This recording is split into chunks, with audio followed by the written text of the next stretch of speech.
ஏப்ரலுக்கு பிறகு வேலை வழி மாற்றம் பெரிய அளவில் நடக்கும். இந்த டைம் அப்படின்றது பங்குச்சந்தை ரிலேட்டடாக மிகப்பெரிய அளவில் கெயின் பண்ண போகிறீங்க. இன்னும் சொல்ல போனால் எனக்கு அந்த கல்யாண வாழ்க்கை இருக்குதா என்னோடய ஜாதகத்தில், அல்லது நான் இதெல்லாம் நடந்தால் தான் எனக்கு ஒரு நல்ல பெண் கிடைப்பா, அல்லது இதெல்லாம் நான் வச்சுருந்தா தான் எனக்கு நல்ல கணவன் கிடைப்பா அப்படின்னு ஒரு ஃபேக்கான எண்ணத்தை நீங்கள் வளர்த்துக்காதீங்க மனசில். அனைவருக்கும் வணக்கம். இன்றைய காணொளி எதன் அடிப்படையில் பலாபலன் ஆய்வு பண்ணலாம் இந்த 2024 அப்படின்றத காட்டிலும் இந்த உத்தராயணம் அப்படின்றது எப்படிப்பட்ட பலாபலன்களை நமக்கு தரப்போகுது, ஒவ்வொரு ராசிக்கும் தரப்போகுது அப்படின்றது பார்க்குறப்ப, ஏன்னா ஒரு ஆண்டுக்கு 2 அயனங்கள் இருக்குது. அயனம்ன்றது பயணத்தை சொல்லக்கூடியது. உத்தரம் அப்படின்னா வடக்கு நோக்கிய பயணம், அதாவது சூரியனுடைய வடக்கு நோக்கிய பயணத்தை வந்து உத்தராயணமாகவும், சூரியனுடைய தெற்கு நோக்கிய பயணம்ன்றது தட்சிணாயனமாகவும் சொல்லப்படுது. அப்போ உத்தராயணத்துக்கு என்ன இருக்கும், தட்சிணாயனத்துக்கு என்ன இருக்கும் அப்படின்னம்னா, உத்தராயணம்ன்றது தை முதல் ஆணி வரை, ஆணி கடைசி வரைக்கும் இருக்கும். அதே மாதிரி ஆடி 1 முதல் மார்கழி கடைசி வரைக்கும் உள்ளது தட்சிணாயனம். அப்போ உத்தராயணம்ன்றது தேவர்களுக்கு பகல் பொழுதாகவும், தட்சிணாயனம்ன்றது தேவர்களுக்கு இரவு பொழுதாகவும் கருதப்படுது. அதனால தான் இரவு பொழுது அப்படின்றது அந்த இடத்துல கூல் அதிகமாக இருக்கும், பகல் பொழுதுன்றதில் ஹாட் அதிகமாக இருக்கும். அதனால தான் ஆண்கோள்கள் வலிமை உத்தராயணத்துலேயும், பெண்கோள்கள் வலிமை தட்சிணாயனத்துலேயும் இருக்கும்.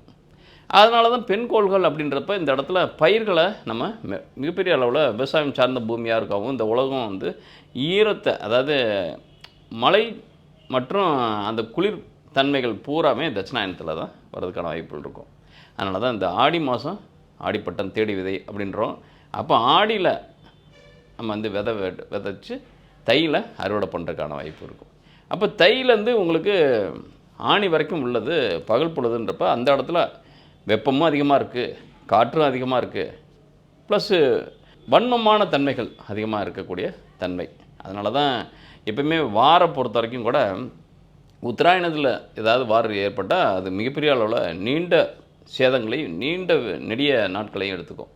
அதே தட்சிணாயனத்தில் எடுத்துக்கிட்டோம்னாக்கா அது வந்து குறுகிய காலத்திலேயே முடிஞ்சு போகிறதுக்கான வாய்ப்பு இருக்கும். அது வந்து மெல்லமாக, அதாவது மண்ணுளி பாம்பு மாதிரி சின்னதாக, அதாவது எடுப்பில் இருந்த வீரியம் கடைசியில் இருக்காது.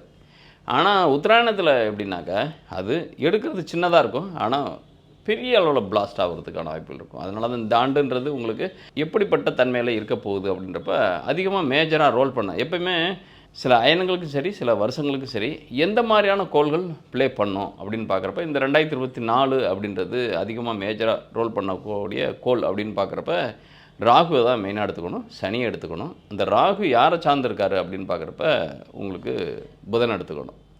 அப்போ புதன், ராகு, சனி மட்டும்தான் மேஜர் பிளேயராக இருக்க போகிறாங்க. எப்போயுமே ஒரு கிரிக்கெட் டீமாக இருந்தால் கூட அதில் வந்து ஆல்ரவுண்டரு முக்கியமான பர்சனாக கருதப்படுவாங்க. அதாவது பேட்ஸ்மேன் மட்டும் அல்லது பவுலர் மட்டும் அப்படின்னம்னாக்கா அது கொஞ்சம் செகண்டரி தான்.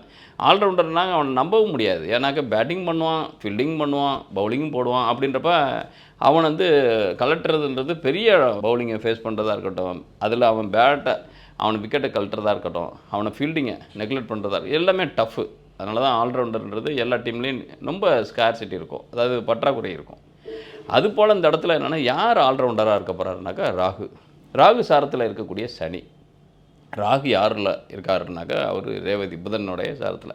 இப்போ மேஜர் இந்த இடத்துல என்னன்னாக்கா குருவை பொறுத்த வரைக்கும் கூட அவர் அடுத்தது இப்போ நட்பு பெற்ற ராசியில் இருக்கார் செவ்வாயில், அடுத்து பகை பெற்ற ராசியில். ஆனால் உள்ளே இருக்கிற பிளேயர் பூராமே, அதாவது ஸ்டார்ஸ் பூராமே சூரியன், சந்திரன், செவ்வாய் 3மே நட்பு பெற்ற தன்மைகள் இவருக்கு உண்டு, குருக்கு உண்டு. அதனால் பெருசாக ராசி மாறினா கூட தன்னுடைய பவர் மாறாது அவர்கிட்ட. எனக்கு பகைவர் வீட்டில் இருந்தால் கூட அங்கே நம்ம ஒரு எனிமி வீட்டுக்கு போகிறோம், அந்த எனிமி வீடு தான். ஆனால் போனதும் அங்கே இருக்கிற ஃப்ரெண்ட்ஷிப் பூராமே நம்மளுடைய ஃப்ரெண்டாக இருந்தாங்கனாக்கா அந்த வீடு நமக்கு ஒரு இன்கன்வீனியண்ட்டாக தெரியாது. அதே டயத்தில் நீங்கள் ஒரு நட்பு பெற்ற வீட்டுக்கு போகிறீங்க, ஆனால் உள்ளே இருக்கிறது பூரா எளிமையாக இருந்தாங்கன்னு வச்சுக்கோங்க, அந்த வீடு நமக்கு கம்ஃபர்டபுளாக இருக்காது, ரொம்ப இன்கம்ஃபர்ட்டாக இருக்கும், எப்போ வெளியே வந்தால் போதுன்னு இருக்கும். இதில் இந்த அது போல் தான் குருக்கு அடுத்த 2024 ஷிஃப்டிங்கிறது கிட்டத்தட்ட மேசத்துலேருந்து ரிஷபம்ன்றது அவருக்கு கம்ஃபர்ட் ஜோன் தான். அதனால் இப்போ இருக்கிறத விட அவர் இன்னும் பீஸ்ஃபுல்லாக மாறுவார். ஆனால் இந்த இடத்துல மேஜர் ரோல் ப்ளே பண்ணுறதுன்றது இன்னும் சொல்லப்போனால் இந்த செவ்வாய் தவிர அனைத்து, அதாவது ஆண்கோள்கள் பூராமே உத்தராயணத்தில் தான் இருக்குது அட் ப்ரெசண்ட்டு. அதாவது குருவும் அங்கே தான் இருக்கார், சூரியனும் அங்கே தான் இருக்கார். அடுத்து உங்களுக்கு சனி ராகு தான் மேஜர் பிளேயர், அவங்களும் அங்கே தான் இருக்காங்க, உத்தராயணத்தில் தான் இருக்காங்க. அப்போ இந்த இடத்துல எந்த செக்டாரில் மிகப்பெரிய அளவில் ஏற்ற இறக்கங்கள் இருக்குன்றப்ப அதிகபட்சம் பொருளாதார ரீதியாக இருக்கக்கூடிய ப்ளே பண்ணக்கூடிய தன்மை அப்படின்றது திடீர் அதிர்ஷ்ட யோகங்களை பொறுத்த வரைக்கும் இந்த மாதிரி தன்மைகள் அது அதிகமாக ப்ளே பண்ணுறதுக்கான வாய்ப்புகள். அப்போ இந்த ஆண்டுன்றது ஃப்ளக்சுவேஷன் அதிகமாக இருக்கிறதுக்கான வாய்ப்புகள் இருக்கும். அதிகபட்சம் இன்னும் சொல்லப்போனால் ஒரு 6 இந்த உத்தராயணம் முடிவுக்குள்ளே பார்த்தீங்கன்னாக்கா 75,000 கூட சென்சஸ் வர்றதுக்கான ரீச் ஆகிறதுக்கான வாய்ப்புகள் நல்லா இருக்குது. ஏன்னாக்கா அதுக்கு மேலே ஒரு பெரிய அப்பு பெரிய டவுனு. அப்போ இதில் என்னன்னாக்கா யார் வேடிக்கை பார்க்குறாங்கன்னா வேடிக்கை மட்டுமே பார்த்துக்கிட்டு இருப்பாங்க, யார் துணிஞ்சு முத்து குளிக்கிறாங்களோ அவங்க ஜெயிக்கிறதுக்கான வாய்ப்புகள் இருக்கும். அப்போ இந்த இடத்துல ஷேர் மார்க்கெட் அப்படின்றதே உங்களுக்கு வந்து ஒரு கேம்பிளிங்காக நினச்சா கேம்பிளிங்கு, அல்லது அது இன்வெஸ்ட்மெண்ட்டாக நினச்சா இன்வெஸ்ட்மெண்ட்டு. அதை குருவாக மட்டும் பார்த்திங்கன்னா இன்வெஸ்ட்மெண்ட்டாக இருக்கும், ராகுவாக நினச்சா கேம்பிளிங்காக இருக்கும். அதாவது ட்ரேடிங் இன்ட்ராடே, அதாவது ட்ரேடிங் இன்ட்ராடே பார்த்திங்கன்னா ஹோல்டிங் பார்த்திங்கன்னா குரு தான் செய்வார், ட்ரேடிங்கும் இன்ட்ராடேயும் பண்ணுறது நம்மளுடைய ராகு தான் பண்ணுவார். அதனால தான் ஷேர் மார்க்கெட்லேருந்து உள்ளே இறங்கி ஏறணுன்னாலே அவங்களுக்கு இந்த ஜாதகத்தில் அனுகூலமான திசாபதிகள் நடக்கணும், அதே மாதிரி கிரகநிலைகள் இருக்கணும். 2, 5, 8, 11 இருந்தால் மட்டும்தான் அவங்களால அதில் பெரிய அளவில் எடுக்க முடியும். ஏன்னா இந்த இடத்துல என்னென்னா ஒரு ஷேரில் இறங்குவாங்க, நஷ்டத்தில் வெளியே வருவாங்க, அதே ஒரு நபர் லாபத்தோடு வெளியே வருவார். அப்போ ஒரே ஷேர் தான், பட் ஒருத்தர் நஷ்டத்தில் வெளியே வர்றார், ஒருத்தர் லாபத்தில் வெளியே வர்றார். அப்போ வெளியே வர நேரம் அப்படின்றது அவருக்கு தகுந்த நேரமானாக்க அது டேஞ்சரஸான நேரமாக இருக்குது அல்லது அனுகூலமான நேரமாக இருக்குது. அது உங்களுடைய பர்சனல் சார்ட்டை பார்த்துக்கங்க. இந்த இடத்துல உத்தராயணம் அப்படின்றது மேஜராக ப்ளே பண்ண போகிறதுன்றது ராகு அண்டு சனி தான். ராகு புதன் காலில் இருக்கார், அப்போ புதனை இன்க்ளூட் பண்ணிக்கோங்க. இந்த சனி ராகு காலில் தான் இருக்கார், அப்போ பலமாக செயல்பட போகிறதுன்றது ராகு தான். இந்த ராகுவும் சனியும் புதனும் எப்படிப்பட்ட தன்மையில் ஒவ்வொரு ராசிக்கும் தரப்போகிறாங்க. இன்னும் சொல்லப்போனால் ஒரு February 6 பார்த்தீங்கன்னாக்கா செவ்வாயும் உத்தராயணத்துக்குள்ளே நுழைஞ்சிடுவார். அப்போ இந்த இடத்துல அந்த நுழைஞ்சாலும் லாஸ்ட் இயர் உங்களுக்கு ப்ளே பண்ணது சந்திரன் நின்ற கால் பார்த்தீங்கன்னாக்கா சித்திரையில் இருந்தார், தேய்பிரை சந்திரனாக இருந்தார், பெருசாக அனுகூல பலன்கள் தர்றதுக்கு முடியல. நம்ம பலன்களை சொல்லுவோம், எவ்வளோக்கு எவ்வளோ நம்ம நெகட்டிவ் பலன்களை குறைச்சிட்டு பாசிட்டிவ் பலன்களை சொல்ல முடியுமோ அவ்வளோதான் சொல்ல முடியும். எனக்கு நெகட்டிவ் சொன்னோம்னாக்கா உங்களுக்கு மனசு ஃபங்க் ஆகிடும். அதாவது இதெல்லாம் நடக்குமா அப்படின்றது நீங்கள் எப்பவுமே தன்னம்பிக்கை உடைக்கிற மாதிரி விஷயங்களை நிறையா நம்ம சொல்லக்கூடாது. ஒரு சொல்கிறப்ப நம்ம என்ன பண்ணுவாங்கன்னாக்கா அதை அக்செப்ட் பண்ணுறதுன்றது வேறு, யதார்த்தமாக ஏற்றுக்கிறதுன்றது வேறு. ஆனால் அது இதெல்லாம் நடக்குமா அப்படின்ட்டு நீங்களே டிப்ரெஸ் ஆகிட்டிங்கனாக்கா அது தர விளைவுகள் பார்த்திங்கனாக்கா நெகட்டிவ் விளைவு நிறைய தரும். அதனால தான் அதிகபட்சம் ஒரு 10% பாசிட்டிவ் இருந்தால் கூட அதை ஒரு 30%, 40% சொல்கிறதும், 90% நெகட்டிவ் இருந்தால் கூட அது 50%, 60% சொல்கிறதும். இதே டைமில் உங்களுடைய பர்சனல் சார்ட்டை நீங்கள் தனிப்பட்ட முறையில் தெரிஞ்சுக்கணும் அப்படின்னு ஆசைப்படுற பட்சத்தில் அதை டீட்டெயிலாக சொல்லுவோம். ஆனால் ஜென்ரலாக ராசி பலன் அப்படின்னு சொல்கிறப்ப அதனால தான் நீங்கள் வல்லவர், நல்லவர், வள்ளல் அப்படின்னு எல்லாத்தையும் கயிறு திரிக்கிற வேலையெல்லாம் எல்லா ஜோசியர்டையுமே இருக்கும். ஆனால் என்னை பொறுத்த வரைக்கும் அந்த மாதிரிலாம் சொல்ல மாட்டேன். எப்படிப்பட்ட கேரக்டரில் நீங்கள் இருப்பீங்க, ஏன்னா யதார்த்தமான விஷயங்களை நீங்கள் புரிஞ்சுக்கிறதும் தெரிஞ்சுக்கிறதும் நல்லது. அந்த மாதிரி தன்மையில் தான் நான் என்னுடைய வீடியோஸ்கள் புறமே இருக்கும். அதனால் நான் ஒரு கூட்டி குறைச்சி சொல்கிறதுக்கான வாய்ப்புகள் குறைவுன்னா அவ்வளோக்கா வச்சுக்க மாட்டேன். ஏன்னா யதார்த்தத்தை உண்மையாக சொல்லிட்டு போவோம், அக்செப்ட் பண்ணுறவங்க பண்ணுங்க அப்படின்னு போயிடுவேன். அதனால் இந்த இடத்துல இந்த உத்தராயண காலத்தில் எப்படிப்பட்ட சுப பலன்கள் ஒவ்வொரு ராசிக்கு நடக்கும்னு பார்க்குறப்ப சிம்ம ராசி நேயர்களுக்கு எப்படிப்பட்ட பலன்களை இந்த உத்தராயண காலத்தில் கிடைக்கும் அப்படின்னு பார்க்குறப்ப இப்போ ராசிக்கு 8ஆம் இடம் அப்படின்னு சொல்லக்கூடிய இடம் தான் அட் ப்ரெசென்ட் வேலை பார்த்துட்ருக்கு. 8 யார் உங்களுக்கு ராகு இருக்கிற பிளேஸு, 8 கூடைய குருவும் உங்களுக்கு 9ல் இருக்கார். 9ல் இருக்கார் அப்படின்னம்னாக்கா சில பிரச்சனை தீர்ந்துருக்கணுமா இல்லையா? தீரலை. ஏன்னா இன்னும் வளர்ந்துருக்க தான் செஞ்சுருக்கு.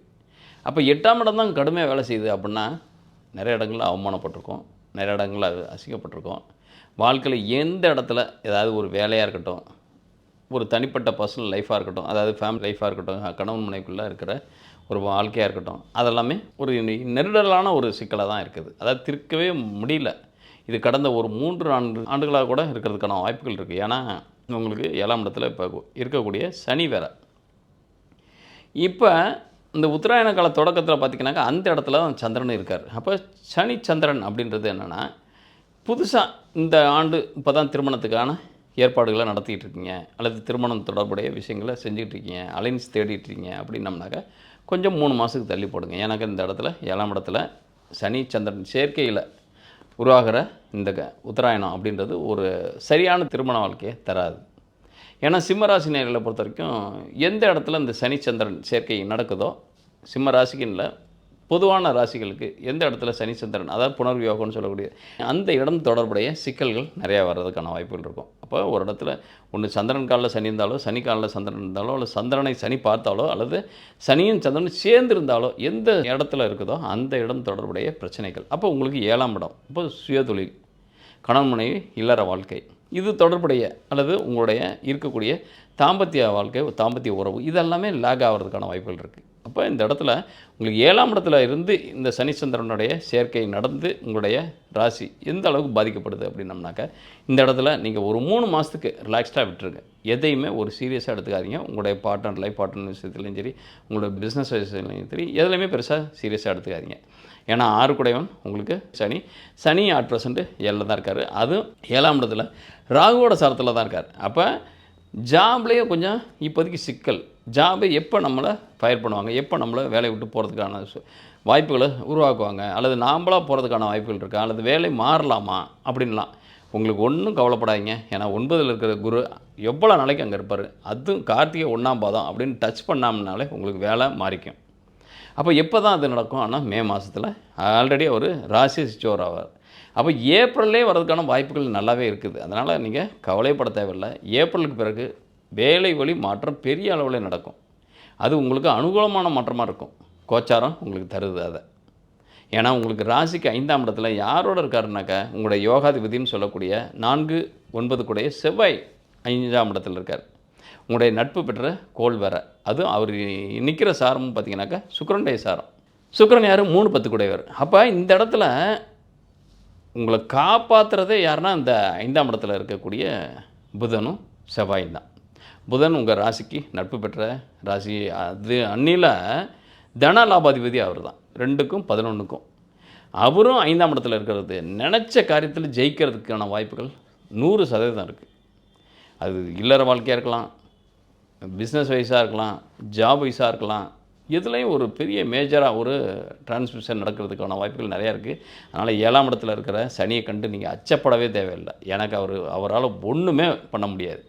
ஏன்னா அவர் அங்கே இருக்காருன்னு தான் பேர ஒழிய, இது நாள் வரைக்கும் கிட்டத்தட்ட 30 ஆண்டுகளுக்கு முன்னாடி இருந்த நிலை அது. இன்றைக்கி எவ்வளோ டெக்னாலஜி மாறி இருக்குது, எவ்வளோ வாழ்வியல் தன்மை மாறி இருக்குது, எவ்வளோ நீங்கள் அடாப்டேஷன் பண்ணக்கூடிய எண்ணங்கள் மாறி இருக்குது. அப்படின்றப்ப கவலைப்பட தேவையில்லை. ஏன் கவலைப்படணும்? 7ஆம் இடத்துல இருக்கிற சனி ஒரு 30 ஆண்டுகளுக்கு முன்னாடி இதே 7ஆம் இடத்துல சனி வந்திருக்கு. அப்போ இருந்த இந்த என்விரான்மெண்டல் வேறு, இந்த சூழல் வேறு, இந்த நாடு நகரம் எல்லாமே இருந்தது வேறு, நீங்கள் எண்ணிய வாழ்க்கை வேறு, நடந்த வாழ்க்கை வேறு. அப்போ அன்னைக்கு இல்லாதது இன்றைக்கி எப்படி அதே மாதிரி ஒரு பாதிப்பு நடத்துமா அப்படின்னா நிச்சயமாக நடக்கிறதுக்கு வாய்ப்பு இல்லை. ஏன்னா இன்றைக்கி அதை சமாளிக்கிறதுக்கு அவ்வளோ நம்மளுடைய அறிவுத்திறன் வளர்ந்துருக்கு, அவ்வளோ நம்மளுடைய நாலேஜ் நிறைய பெருகிருக்கு. அப்படின்றப்ப இந்த 7ஆம் இடம் அப்படின்றது தொழிலாக இருக்கலாம், கணவன் மனைக்குள்ளே இருக்கிற வாழ்க்கையாக இருக்கலாம், ஒரு நட்பு நிலையாக இருக்கலாம், கூட்டு தொழிலாக இருக்கலாம், எல்லாமே உங்களுடைய 7ஆம் இடம் தான் சொல்லும். அந்த 7ஆம் இடத்துல இருக்க சனி கிட்டத்தட்ட இப்போ அது ராகு சாரத்தில் இருக்கப்ப இன்னும் சொல்லப்போனால் திடீர்னு அதிர்ஷ்ட யோகங்கள் அதிகமாக இருக்கிறதுக்கான வாய்ப்புகள் இருக்குது. இன்னும் இந்த ஆண்டுன்றது பெரிய அளவில் ஷேர் மார்க்கெட்டில் ஒரு அப்ஸ் அண்ட் டவுன்ஸை பார்க்க போகுது. அது உங்களுக்கு 2, 5, 8, 11 தான் சம்மந்தப்படுது இந்த அட் ப்ரெசென்ட். அப்போ சிம்ம ராசி நேயர்கள் அல்லது சிம்ம லக்னக்காரர்கள் பார்த்திங்கனாக்கா, இந்த டைம் அப்படின்றது பங்குச்சந்தை ரிலேட்டடாக மிகப்பெரிய அளவில் கெயின் பண்ண போகிறீங்க இன்னும் சொல்லலாம் போனால். ஏன்னா அதே நேரத்தில் லாட்ரியாக இருக்கட்டும், அதிர்ஷ்டமாக இருக்கட்டும், அதிர்ஷ்டம் அப்படின்றது இந்த 12 ராசிகளே பார்த்திங்கனாக்கா உங்களுக்கு தான் மிகப்பெரிய அது. இன்டர்னல் லைஃப்பை விடுங்க, அது கொஞ்சம் இப்போதைக்கு டிஸ்பியூட்டில் தான் இருக்கும், அது கொஞ்சம் ஒரு மாதிரி இருக்கும். அதை கடந்து வர்றது அது ஒரு சாகச வேலை தான். ஏன்னா ஃபஸ்ட்டு லைஃப்ன்றது நமக்கு ஒரு டெட் லைஃபு அல்லது பேட் லைஃபாக தான் அமையும்.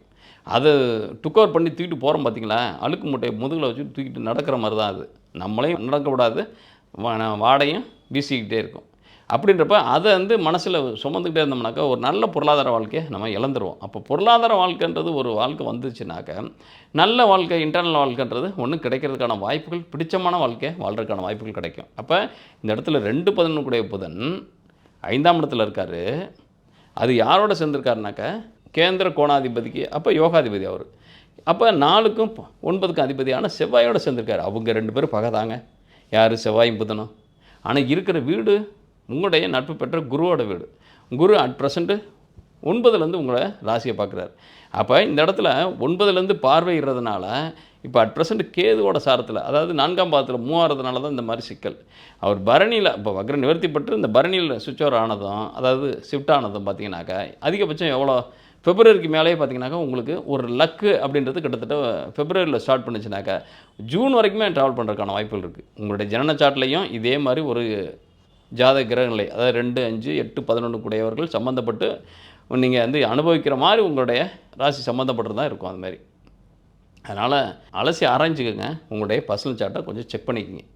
ஏன்னா இந்த இடத்துல இந்த 4 மாத காலங்கள் நீங்கள் ஏதோ ஒரு திடீர் அதிர்ஷ்ட யோகம், அது பணமாக இருக்கலாம் அல்லது ஒரு குடும்பமாக இருக்கலாம். குடும்பன்றது 7ஆம் இடத்துல இருக்கிற சந்திரன் சனியோட சேர்க்கையினால சின்ன இது வரைக்கும் தடைப்பட்டுக்கிட்டே இருந்தால் கூட 30+ ஆகிட்டீங்க, இப்போயும் நான் வந்து அன்மேரிடாக தான் இருக்கேன், இப்போ இதில் நான் ஆல்ரெடி டைவர்ஸ் ஆகிட்டேன், இப்போ வந்து நான் வந்து 30+ல் இருக்கேன், 30+னாக்கா கிட்டத்தட்ட 32க்கு மேலே நான் என்னோடய வயசு ஆகிட்டுருக்கு அப்படின்னா ரீமேரேஜுக்கான காலகட்டமாக உங்களுக்கு இருக்குது அப்படின்னம்னாக்கா அதெல்லாம் அனுகூலமான பலனை தரும். ஏன்னா 7ஆம் இடத்துல இருக்கிற சந்திரன் சனி 2 பேருமே 8ஆம் இடத்துல இருக்கிற ராகு தான். அப்போ அந்த வாழ்க்கைன்றது எப்படி கிடைக்கும்? ஒரு திடீர் அதிர்ஷ்டமாக, அதாவது திடீர் இப்போ பரிசு தொகையாக தான் நம்ம அதிர்ஷ்டமாக வரணுன்ற அவசியம் இல்லை. ஒரு வாழ்க்கை கூட திடீர்னு அமைகிறதுக்கான, அதாவது விடிஞ்சா கல்யாணம் புடிரா விதத்தில் பார்க்க அப்படின்னு சொல்கிற மாதிரி, அதாவது தேடிக்கிட்டே இருப்பீங்க, அமையவே அமையாது, இழுத்துக்கிட்டே இருக்கும். வரணும் நீங்களும் பார்த்து சலிச்சு போயிருப்பீங்க. இந்த வரனை பார்க்கலாமா, அந்த வரனை பார்க்கலாமா, நம்ம பார்த்தா சரியில்லைன்றாங்க, அவங்க பார்த்தா சரியில்லைன்றவங்க, நம்ம எப்படி யார் நம்ம ஜோசியர் சரியா அவங்க ஜோசியர் சரியா? அதாவது என்னன்னாக்க இதில் ஜோதிடம் பார்த்து பொருத்தம் பார்த்து சேர்க்குறதுன்றது அது ஒரு வித்தை தான். அது வந்து சிலருக்கு என்னன்னாக்கா அது ஒரு ரீசனாக வச்சுக்கிறாங்க. அவங்களுக்கு தேவையான ஏதோ ஒரு கிடைக்கல, ஒரு அமைப்பு அவங்க பிடிச்சது அந்த வரனில் இல்லை, அல்லது அது வந்து ஏதாவது ஒரு படிப்பாக இருக்கட்டும், வேலையாக இருக்கட்டும், அல்லது அந்த டிசிக்னேஷனாக இருக்கட்டும், அல்லது அவங்களுடைய ப்ராப்பர்ட்டியாக இருக்கட்டும், அவங்க அல்லது அழகாக இருக்கட்டும், இதுவாக ஏதோ ஒரு ரீசன். ஆனால் அது வேணாம் அப்படின்னு சொல்கிறதுக்கு வார்த்தை என்ன சொல்கிறாங்கனாக்கா, எங்கள் ஜோசியர் வேணான்ட்டார், எங்கள் ஜோசியர் பொருத்தம் இல்லைன்றார், இந்த ஒரு ரீசன் எடுத்துக்கிறாங்க. ஆனால் இந்த மாதிரி காலம் கடந்து போகிற பட்சத்தில் அது 30+ தாண்டப்போ தான் நமக்கு வாழ்க்கையை பற்றிய ஒரு பயம் வந்துடும். நமக்கு கல்யாணம் ஆகுமா ஆகாதா, எனக்கு அந்த கல்யாண வாழ்க்கை இருக்குதா என்னோடய ஜாதகத்தில். அதிகபட்சம் இந்த சிம்மராசினியர்களுக்கு மேரேஜ் இஷ்யூஸஸ் அதிகமாகவே வரும். அதாவது அவங்களுக்கு வந்து மல்டி மேரேஜ் இருக்கக்கூடிய ஜாதகத்தை அமைப்பு தான் அவங்களுடைய 5ஆம் இடத்துக்கும் அவங்களுடைய 7ஆம் இடம் கெடாமல் இருந்துச்சுனாக்கா அவங்களுக்கு மல்டி மேரேஜ் வர வாய்ப்பு அதிகமாகவே இருக்கும். அதுவும் குரு பார்வை இருந்துச்சுனாக்கா தப்பிப்பாங்க. அது அன்னியில் செவ்வாய் சனியோட பார்வை இருந்துச்சு லக்னத்துக்கோ ராசிக்கோ 4ஆம் இடத்துக்கோ 7ஆம் இடத்துக்கோ இருந்துச்சுனாக்கா அவங்களுக்கு மல்டி மேரேஜுக்கான வாய்ப்புகள் நிறையவே இருக்கும். அதனால் இந்த இடத்துல இந்த வாழ்க்கைன்றது திடீர்னு இது வரைக்கும் காலதாமதம் ஆனதே ஒரு ரீசன் தான் அப்படின்ற நம்ம வச்சுட்டு எப்போயுமே 30 வயசுக்கு கீழே நீங்கள் என்ன வேணாலும் பார்க்கலாம், பொறுத்தவங்க பார்க்கலாம், அதை எது வேணாலும் நீங்கள் பார்க்கலாம். 30 வயசுக்கு மேலே ஆயிடுச்சுனாக்கா ஒரு சனியோட ஒரு சுற்று வந்துடுது பார்த்தீங்களா, அதுக்கப்புறம் அந்த ஒரு சுற்று வந்துட்டாலே அந்த ஜாதக ரீதியாக இருக்கிற எல்லா விதமான தோஷங்களும் அடிபட்டு போயிடும். அதனால் 30 வயசுக்கு மேலே போனாலே, ஏன்னா அது சனி தான் இருக்கிறதுல ஸ்லோ பிளானட்டு. சந்திரன் கிட்டத்தட்ட 1 மாதத்துல ஒரு ரவுண்டு, சூரியன் 1 வருஷத்துல ஒரு ரவுண்டு, செவ்வாய் 2 வருஷத்துல ஒரு ரவுண்டு, சுக்கிரனும் புதனும் பார்த்தீங்கன்னாக்கா அதே மாதிரி 1 வருஷம், அது அன்னியில் 9 மாதத்துலேருந்து 12 மாதத்துக்குள்ளேயே அவங்க ஒரு ரவுண்டு வந்துடுவாங்க. அப்போ இதில் ராகுவும் 18 ஆண்டுகளில் ஒரு ரவுண்டு, குருவும் 12 வருடங்களுக்குள்ள ஒரு ரவுண்டு, சனி மட்டும்தான் 30 ஆண்டுகள் எடுத்துக்குது ஒரு ரவுண்டுக்கு. அப்போ 30 ஆண்டுகள் சனி 12 ராசிலையும் பயணப்பட்டுச்சுனாக்கா இருக்கிற ஜாதகத்தில் இருக்கிற நம்மளுடைய ஜாதகத்தில் இருக்கிற தோஷங்கள் அனைத்துமே காலியான மாதிரி அர்த்தம். அது செவ்வாய் தோஷமாக இருக்கட்டும், ராகு தோஷமாக இருக்கட்டும், புனர்வு தோஷமாக இருக்கட்டும், அல்லது புத்திர தோஷமாக இருக்கட்டும், என்ன தோஷமாக இருந்தாலும் சரி எல்லா தோஷம் அடிபட்டு போயிடும். அப்போ கடினமான காலகட்டங்கள்ன்றது நீங்கள் 30 வயசுக்கு கீழே இருக்கிறப்ப தான் இந்த பொருத்தம் பார்க்குறப்ப கொஞ்சம் பார்த்து பொருந்துறது நல்லது. 30 வயசுக்கு மேலே ஆகிடுச்சா அதிகபட்சம் அந்த நெகட்டிவ் அந்த பிளானெட்டு தரக்கூடிய நெகட்டிவான தன்மைகள் பெருசாக இம்பேக்ட் பண்ணாது நம்மளோட லைஃப்பில். அதனால் பொருத்தன்றது பாருங்கள், ரொம்ப டெப்த்தாக இது சரியில்லை அது சரியில்லை அது சரியில்லை, 7ல் ராகு இருக்கார், 4ல் ராகு இருக்கார், லக்னத்தில் ராகு இருக்கார், எங்கள் ஜாதகத்தில் வந்து ராகு தோஷம் இருக்குது, எங்கள் ஜாதகத்தில் நாகதோஷம் இருக்குது, எங்கள் ஜாதகத்தில் செவ்வாய் தோஷம் இருக்குது, அப்படி இப்படின்னு அதெல்லாம் பெருசாக நீங்கள் வந்து டெவலப் பண்ணிக்கிட்டே போகாதீங்க. ஏன்னா டெவலப் ஆக ஆக ஆக என்ன ஆகும், 35 36 37னா கிட்டத்தட்ட 38 வயதும் அப்போ தான் முழிப்பே வரும் நமக்கு. ஐயோ நமக்கு கல்யாணம் ஆகுமா ஆகாதா அப்படின்ற மாதிரி மைண்ட் செட்டுக்கு வர்ற மாதிரி ஆகிடும். உங்களுடைய நெகட்டிவான தாட்டே உங்களுக்கு லைஃபை நெகட்டிவாக போடுறதுக்கான வாய்ப்புகளை பெற்றுரும். அப்போ நீங்கள் வந்து நெகட்டிவாக திங்க் பண்ணுறதுன்றது இல்லை, நீங்கள் அந்த இடத்துக்கு நீங்கள் புஷ் பண்ணுறதே பெரிய தவறு. அப்போ அந்த இடத்துக்கு போகாத அளவுக்கு பார்க்க அதிகபட்சம் நீங்கள் 30க்குள்ளவே, கிட்டத்தட்ட ஆணாக இருந்தாங்கனாக்கா 27க்குள்ளே பண்ண பாருங்கள், பெண்ணாக இருந்தாங்கனாக்கா 25, 23லேயும் பண்ண பாருங்கள். அதுக்கு 23லேருந்து 25, பையனுக்கு 25லேருந்து 27. இது நல்ல ஏஜ். செட்டில்ன்றது எந்த வயசில் வேணாலும் நடக்கலாம், அப்படிங்களா? 60 வயசில் கூட செட்டில் ஆகாதவன் இருக்கான், 20 வயசில் கூட செட்டில் ஆனவன் இருக்கான். செட்டில்ன்றது எதை பொறுத்து இருக்குது? ஃபினான்ஸ் ஒன்று தான். அப்போ செட்டில்னாக்கா ஒரு சோபான்றது எப்போ வேணாலும் வாங்கலாமா இல்லையா? 20 வயசில் தான் வாங்கணும்னு அவசியமா? 50 வயசில் தான் வாங்கணும்னு அவசியமா? இல்லையே, எப்போ வேணாலும் ஆகலாம். உங்களுக்கு புத்தி மட்டும் நீங்கள் அழகாக ப்ராப்பராக ப்ளே பண்ணிங்கனாக்க போதும், சரியாக ஜெயிச்சிடலாம். ஆனால் காலத்தே பயிர் செய்கிறோம், ஆடிப்பட்டம் தேடி விதைன்றோம். அப்போ இளமையில் கல்லுன்றோம். அப்போ இளமையில் கல் அப்படின்னா படிக்கணும். அதே மாதிரி முதுமையில் கல்லுன்னு நான் சொல்லியிருக்கோம் இல்லையே. அப்போ திருமணம்னு எப்போ பண்ணணும்? முதுமையிலையா பண்ணணும்? இளமையில் பண்ணணுமா? அல்ல பாலியத்தில் பண்ணணுமா? அல்ல வயோதிகத்தில் பண்ணணுமா? எதில் பண்ணணும்? உங்களுடைய அடுத்தடுத்த சந்ததிகளையோ கொடுக்கறதுக்கோ, அல்லது அடுத்தடுத்த உங்களுடைய அமைப்பு, குடும்ப அமைப்புகளை விருத்தி பண்ணுறதுக்கு உங்களுக்கு அதிகபட்சம் கொஞ்சம் யங்கர், ஹெல்த்தியும் இருக்கணும் வெல்த்தும் இருக்கணுன்றதை விட ஹெல்த் இருந்தாலே போதும், தானாக வெல்த்து வந்துடும். அப்படின்றப்ப அந்த ஹெல்த் வைஸ் இருக்கக்கூடிய பிலோ 30க்குள்ளே நீங்கள் மேரேஜை ட்ரை பண்ணுங்கள். அந்த மேரேஜுக்கு எந்த விதமான காரணத்தையும் சொல்லி ஸ்கிப் பண்ணாதீங்க.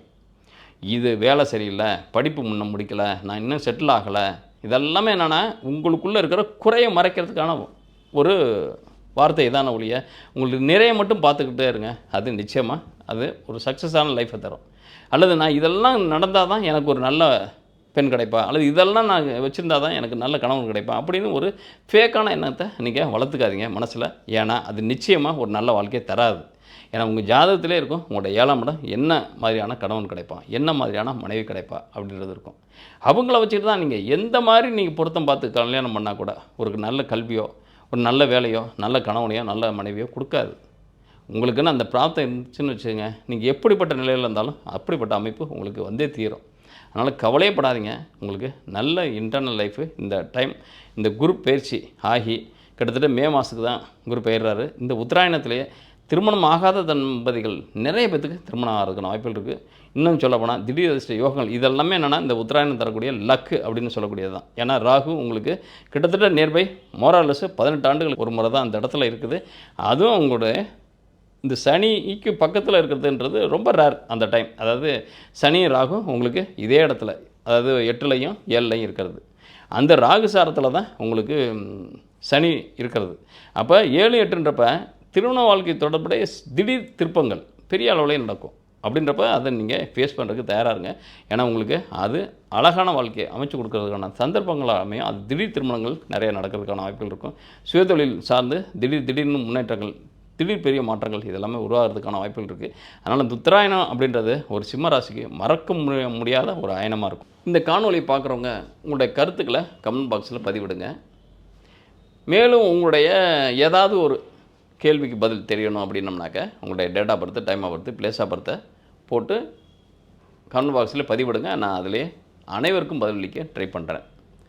மேலும் ப்ரீஃபாக என்னுடைய ஜாதகத்தை பார்க்கணும் அப்படின்னு பிரியப்படுறவங்க உங்களுடைய ஜாதக குறிப்பு அல்லது பிறப்பு குறிப்பு, அதாவது date of birth, time of birth, place of பர்த்தை திரையில் பார்க்கக்கூடிய இந்த வீடியோவிலேயே திரையில் பார்ப்பீங்க. அந்த நம்பருக்கு வாட்ஸ்அப் பண்ணுங்கள். யாரும் தயவுசெய்து கால் பண்ணாதீங்க. கால் பண்ணால் எடுக்கிறதுக்கு ஆள்கள் கிடையாது. அதனில நீங்கள் என்னிடம் தான் பேசுகிறதுக்கு ட்ரை பண்ணுவீங்க, ஆசைப்படுவீங்க. நானும் உங்களுடைய நேரடியாக உங்களுடைய குறைகளையோ உங்களுடைய ஜாதக நிலைப்பாடு என்ன நிலவரம் அப்படின்றது சொல்கிறதுக்கான வாய்ப்புகள் இருக்கணுன்னாக்க நீங்கள் திரையில் பார்க்கக்கூடிய நம்பருக்கு அனுப்பணும் பட்சத்தில் நான் உங்களுக்கு என்ன மாதிரியான டேர்ம்ஸு, என்ன மாதிரியான கண்டிஷன்ஸுனாக்க ஃபார்மேட் என்ன இருக்கோ அதை நான் அனுப்பி வைக்கிறேன். அதே வாட்ஸ்அப்பில் நீங்கள் அனுப்புகிற வாட்ஸ்அப்பில் அனுப்பி வைக்கிறேன். அதை நீங்கள் கடைப்பிடிக்கும் பட்சத்தில் அதுக்குண்டான பதில்களை நீங்கள் விரைவில் கிடைக்கிறதுக்கு நான் வழி செய்கிறேன். நன்றி, வணக்கம்.